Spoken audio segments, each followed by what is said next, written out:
I am making this quick and short video because I understand that with everything that's going on in the world today, we have switched a lot of things to virtual, and a lot of that pertains to college students. Some of us have taken online classes, others have not. So it can be a hard adjustment, and I understand that. So I wanted to put out a short YouTube video to show you all how to manage that stress and how to manage your courses without the frustration of the fact that it is online. So you don't need much. All of these things are free for the most part. So we're going to first start with how I plan out all of my assignments. You can either use Google Calendar or you can use a physical planner. The physical planner that I recommend is the Passion Planner. You can go on their website and they have free PDFs, or either you can actually purchase their actual physical planner. The PDFs are free, and it kind of gives you a chance to see if you are into their planners or if it's something that you think that you want to invest in, because it is pretty expensive. I personally like their planners. I've had two so far. I've had a academic planner, I've had a daily, and I've also had a undated. The dailies are just like day by day. Undated are the ones that you can put your own dates in, and the academics are just for the months that school is in. And I really like them. However, I understand some people are not able to keep up with physically writing out everything, and they do everything from their phone. For your calendars, you can use either Google Cal or you can either use the iPhone calendar, whichever works best.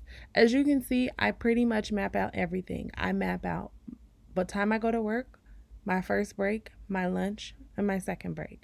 But aside from that, I also map out everything else.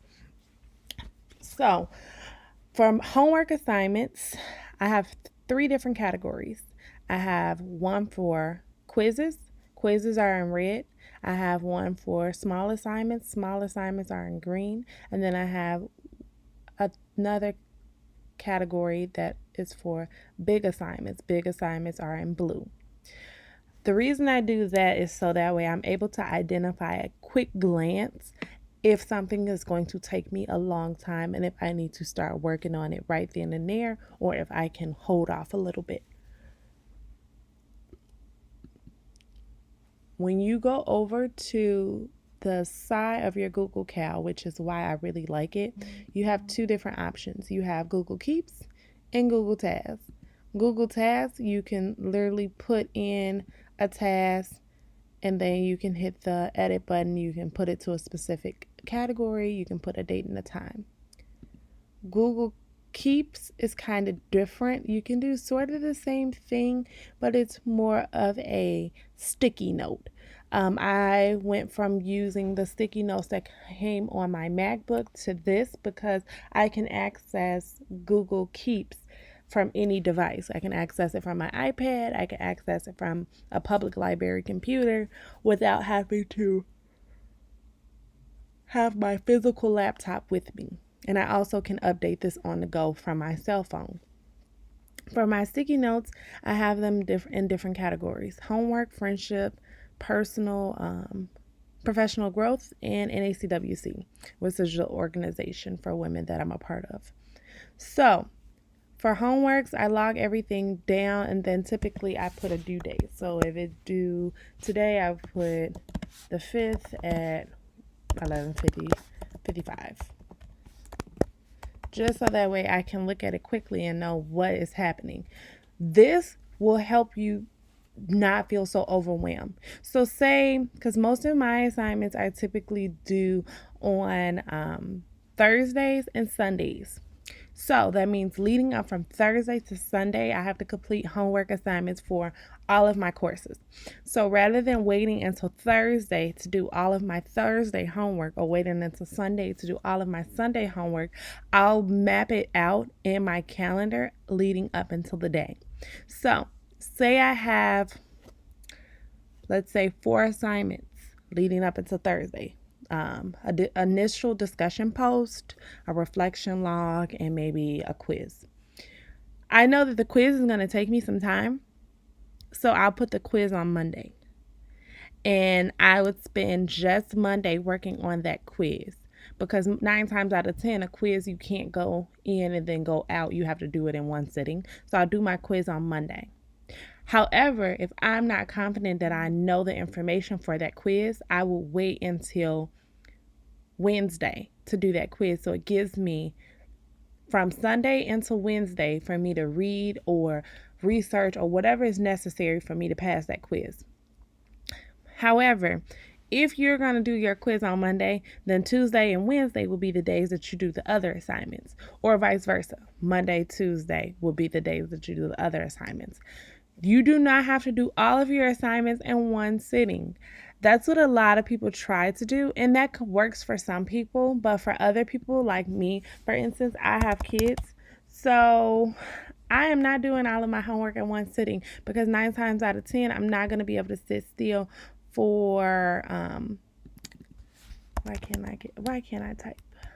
I'm not going to be able to sit still for one to two assignments, maybe one and maybe half of another, but not for 2 full assignments. So what I do is I typically do one assignment, take a break, come back, do another. And that break can typically last for however long I wanted to, depending on how big or how time consuming that assignment is going to be. But I also did something really cool. 25. I think I'm trying to find this journal. I'm going to have to put it down below in the caption because I want you all to use it. It's pretty cool. It's a journal. I don't see it, but I know I purchased it from Amazon, so I'll link it below, where you can basically write out things that you want to do per day, and then you don't do them for long periods of time. They break it up. So you write how long you think it's going to take you in 25-minute bubbles. So say you think it's going to take you an hour, you'll fill in 2 bubbles, and that's 50 minutes. But then once you're done with the assignment, you're writing, this is how long it took me to do. So for me, it's kind of therapeutic because it makes me feel like I'm not rushing, but I'm also like creating goals for myself. And then once I'm done with the assignment, I just come to Google Keeps or wherever my sticky note is, and I check it off, and it disappears, and it comes down here as complete. So those 2 things helps hold me accountable, but it also makes me feel good as if I am cleaning out the things that are required of me for that day. So my sticky notes typically are per day rather than the full entire syllabus. So I break it down by day, and then I break it down by class. So if I was creating a new list, I would just create a new sticky notes, and I'll put like Soc discussion post,